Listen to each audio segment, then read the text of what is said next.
प्रयागराज का महाकुंभ श्रद्धा, आस्था और अद्भुत समर्पण का सबसे बड़ा मेला है। लेकिन इस बार श्रद्धालुओं के लिए ये आस्था का संगम नहीं बल्कि बदइंतजामी का शमशान बन गया है। करोड़ों की भीड़, लाचार प्रशासन और 2 पुलिस वालों के भरोसे छोड़ दी गई जनता। और फिर हुआ एक भयावह हादसा, महाकुंभ में भगदड़, सैकड़ों मौतें, हजारों घायल और अब सत्ता के गलियारों में मची घमासान। भगदड़ के ठीक बाद माहौल बदल चुका है। बीजेपी के भीतर ही योगी आदित्यनाथ के खिलाफ बगावत के सुर उठने लगे हैं। दिल्ली में बैठे वो पत्रकार और न्यूज़ चैनल जिन्हें अक्सर गोदी मीडिया कहा जाता है और जो हमेशा मोदी शाह की तारीफों में लगे रहते हैं, अब अचानक यूपी सरकार के खिलाफ तीखे सवाल पूछ रहे हैं। ये वही पत्रकार हैं जो आमतौर पर विपक्ष को घेरते थे, लेकिन अब उनके निशाने पर योगी आदित्यनाथ हैं।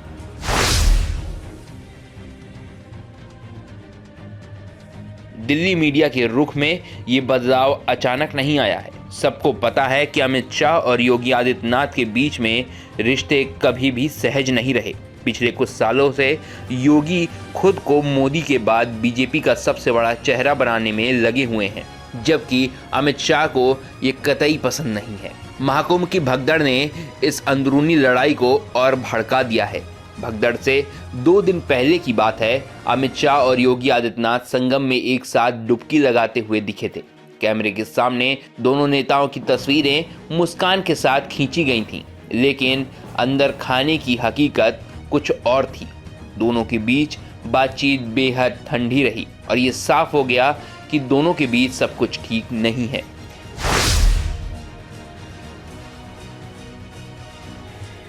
जैसे ही भगदड़ की खबर फैली, बीजेपी के अंदर अमित शाह के करीबी नेताओं और पत्रकारों ने योगी पर हमला शुरू कर दिया।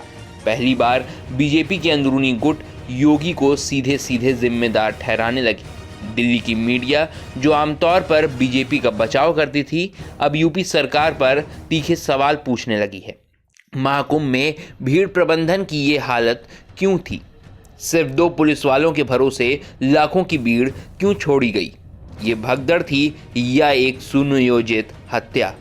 योगी आदित्यनाथ की सरकार क्या केवल अखबारों में विज्ञापन देने के लिए बनी है? ऐसा पहली बार हुआ है जब गोदी मीडिया ने योगी सरकार पर खुलकर हमला किया है। इसका सीधा मतलब था कि बीजेपी के अंदर ही योगी के खिलाफ एक नई लॉबी एक्टिव हो चुकी है।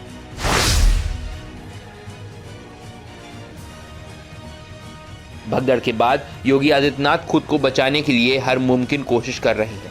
वो अपने पसंदीदा न्यूज़ चैनल पर गए और कैमरे के सामने रोने लगे। उन्होंने मारे गए लोगों के परिवारों के लिए सहानुभूति जताई, लेकिन सच्चाई ये है कि योगी को खुद पता है कि वो उनकी सरकार की सबसे बड़ी नाकामी है। योगी का ये रोना भी राजनीति का एक हिस्सा था। वो अब मोदी से लगातार संपर्क कर रहे हैं। दिन में 4 से 5 बार फ़ोन पर बात हो रही है।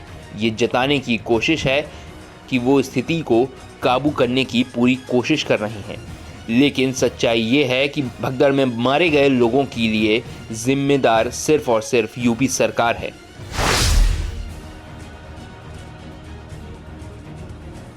भगदड़ के बाद बीजेपी का मीडिया सेल और योगी सरकार इस पूरी स्थिति को संभालने में लग गई।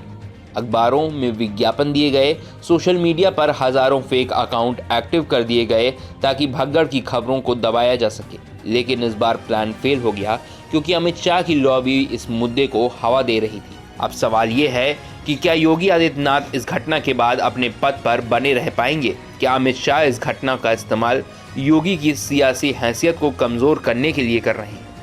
क्या यूपी बीजेपी के अंदर बड़ी टूट की शुरुआत हो चुकी है?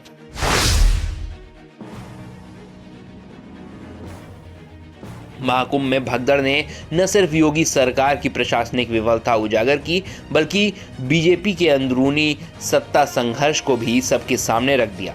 दिल्ली की मीडिया और बीजेपी के अमित शाह संपर्क नेता अब योगी पर खुलकर हमला कर रहे हैं। अब देखना यह है कि क्या मोदी इस लड़ाई में योगी के साथ खड़े होंगे या फिर अमित शाह की रणनीति को हरी झंडी देंगे। क्योंकि अगर मोदी ने योगी को खुला समर्थन नहीं दिया तो ये साफ हो जाएगा कि बीजेपी के अंदर अब नया शक्ति संतुलन बनने जा रहा है।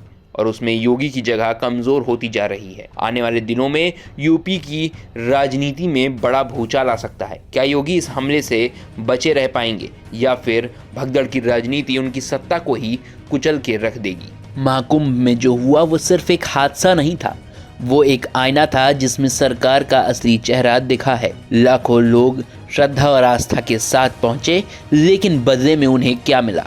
अव्यवस्था, बदइंतजामी और भगदड़ में बेकसूरों की मौत। लेकिन ठहरिए, ये कहानी जनता तक ही सीमित नहीं है। जब हालत बिगड़े तो अब वीआईपी भी महाकुंभ जाने से डरने लगे। प्रधानमंत्री मोदी जो 5 फरवरी 2025 को वहां जाने वाले थे, उन्होंने अचानक अपना कार्यक्रम रद्द कर दिया। उपराष्ट्रपति ने भी महाकुंभ जाने का विचार छोड़ दिया। और अब सबसे दिलचस्प मोड़ तब आया जब एलन मस्क, जो 1 फरवरी को प्रयागराज महाकुंभ आने वाले थे, उन्होंने भी अपना दौरा कैंसिल कर दिया। अब सवाल ये उठता है कि क्या भगदड़ का असर है या फिर सरकार की नाकामी का डर? महाकुंभ में जो हुआ वो किसी से छुपा नहीं है। लाखों श्रद्धालु, प्रशासन के जीरो प्लानिंग और देखते ही देखते भगदड़, चिल्लाते हुए लोग, दम घुटने से मरते श्रद्धालु और पुलिस प्रशासन के अधिकारी जो भीड़ को कंट्रोल करने की बजाय कैमरे से दूर भाग रहे थे।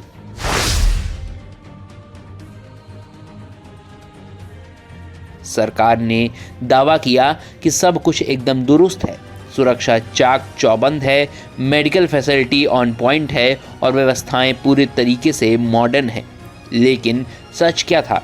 अस्पतालों में बेड नहीं थे, घायलों को घंटों तक इलाज नहीं मिला, पुलिस खुद नहीं जानती थी कि भीड़ को कैसे नियंत्रित करना है, लोगों की जान जा रही थी और नेता भाषण दे रहे थे।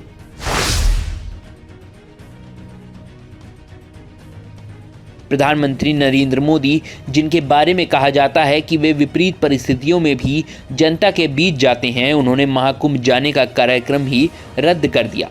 बात यहीं खत्म नहीं होती। उपराष्ट्रपति, जिनकी यात्रा भी फिक्स थी, उन्होंने भी जाने से इनकार कर दिया है। मतलब जब जनता मर रही थी तब सरकार का कोई बड़ा नेता वहां नहीं था, और अब जब प्रधानमंत्री और उपराष्ट्रपति भी वहां नहीं जा रहे हैं तो सवाल उठता है कि क्या सच में महाकुंभ अब सुरक्षित नहीं है?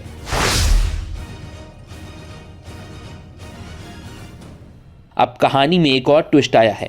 एलन मस्क, जो 1 फरवरी 2025 को प्रयागराज महाकुंभ आने वाले थे, उन्होंने भी अपनी यात्रा कैंसिल कर दी है। सोचिए, एक आदमी जो मंगल ग्रह पर शहर बसाने की योजना बना रहा है, उसे धरती के सबसे बड़े मेले में जाने से डर लगता है। क्या ये भारत के विकसित होने की पोल खोलने के लिए काफ़ी नहीं है? एलन मस्क ने कोई कारण नहीं बताया है, बस इतना कहा, I have to reschedule my plans. लेकिन क्या ये सच है कि रीशेड्यूलिंग थी या फिर महाकुंभ में भगदड़ का असर था?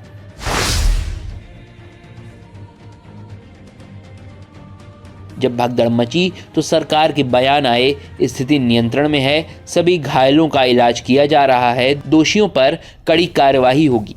लेकिन असल में स्थिति अनियंत्रित थी, घायलों को इलाज घंटों तक नहीं मिला और दोषियों पर कोई कार्रवाई नहीं हुई। यानी जो जनता श्रद्धा लेकर आई थी, उसे सिर्फ सरकार के झूठे बयान मिले।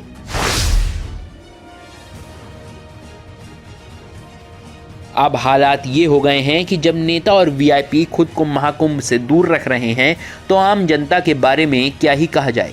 क्या प्रधानमंत्री इसलिए नहीं जा रहे क्योंकि वे जानते हैं कि जनता उनसे सवाल पूछेगी? क्या उपराष्ट्रपति को भीड़ से डर सता रहा है? और एलन मस्क, क्या उन्होंने भारत के सिस्टम की सच्चाई देख ली है?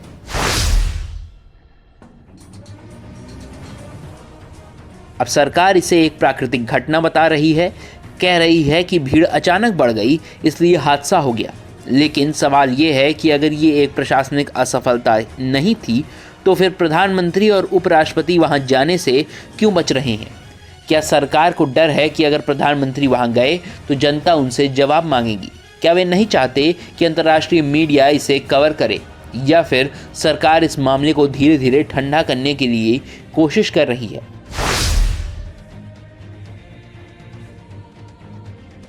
इस पूरे घटनाक्रम से एक बात तो साफ होती है कि जनता की जान की कोई कीमत नहीं है, लेकिन वीआईपी की सुरक्षा सबसे ऊपर है। अगर भगदड़ में मारे गए लोगों के परिवार की बात करें तो सरकार के पास उन्हें देने के लिए सिर्फ मुआवजा है, लेकिन क्या मुआवजा उन जानों को वापस ला सकता है? अगर प्रधानमंत्री वहां नहीं जा रहे तो इसका मतलब यही है कि सरकार खुद मान रही है कि महाकुंभ अब सुरक्षित नहीं है। अगर उपराष्ट्रपति भी वहां नहीं जा रहे तो इसका मतलब यही है कि अब सिस्टम पर खुद सरकार को भी भरोसा नहीं रहा। अगर इलॉन मस्क भारत में अपने कदम वापस खींच रहे हैं तो इसका मतलब यही है कि भारत की छवि अंतर्राष्ट्रीय स्तर पर धूमिल हो रही है।